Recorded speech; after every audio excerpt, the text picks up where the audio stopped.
iza vrhova Velebita puca zora, dok jutro prekida tišinu planina. Od zlatne pšenice u rukama Slavonije do crvene zemlje istarskih obala. Ali moj put vodi na jug, za onim pozivom prema bijelim gradovima na staklenome moru.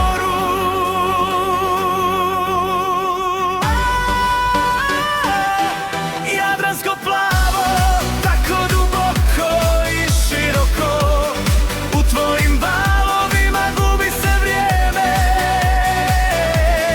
Hrvatska ponosu moj, od Dunava do grebena, tvoje ime je sloboda, tvoje more je naš brod.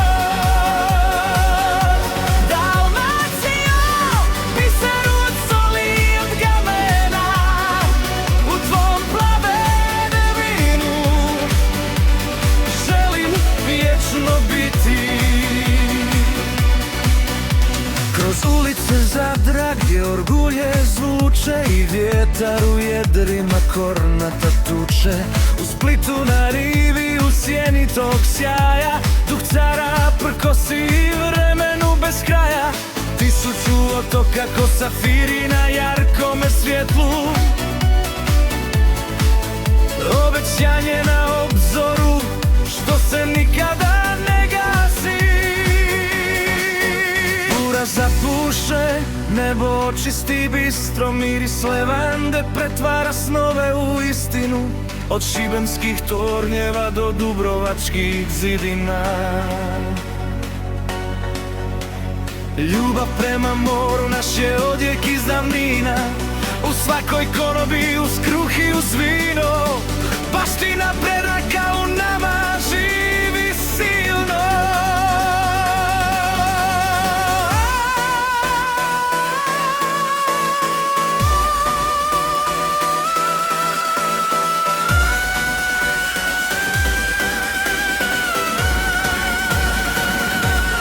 Jadransko plavo, tako duboko i široko, u tvojim valovima gubi se vrijeme.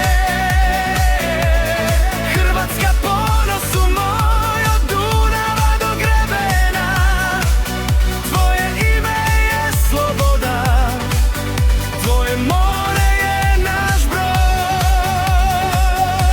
Dalmacijo, biseru od soli i od kamena, u tvom plavenilu želim vječno biti. Pjestalna voda, beskrajan divi gdje se duša smiri. Hrvatska Dalmacija, Jadransko more, vječno plavo, vječno moje.